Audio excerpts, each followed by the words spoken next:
Gözlerin dalması uzak yollara, ben seni bırakmam yalnızlıklara.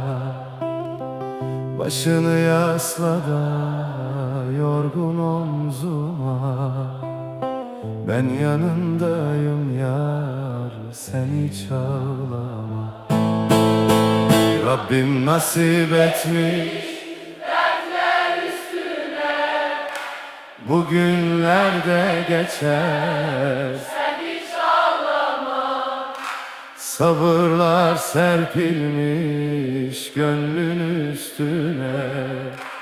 Bugünlerde geçer, sen hiç ağlama. Rabbim nasip etmiş dertler üstüne, bugünlerde geçer, sen hiç ağlama.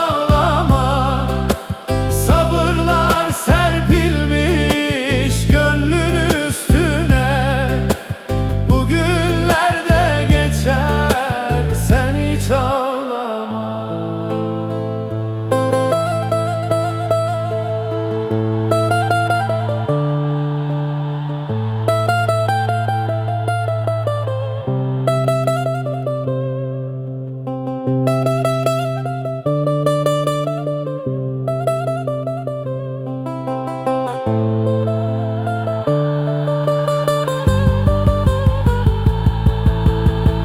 Bir ömür yetmez ki seni sevmeye, kıyamam gözünden bir yaş düşmeye.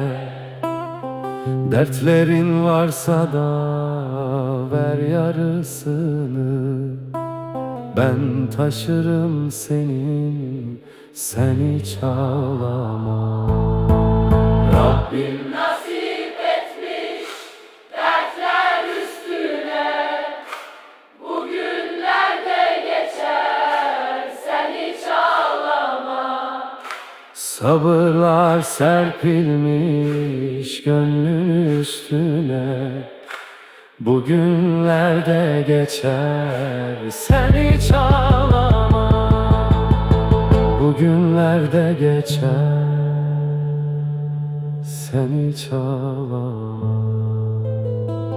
Ben yanındayım yar, sen hiç ağlama.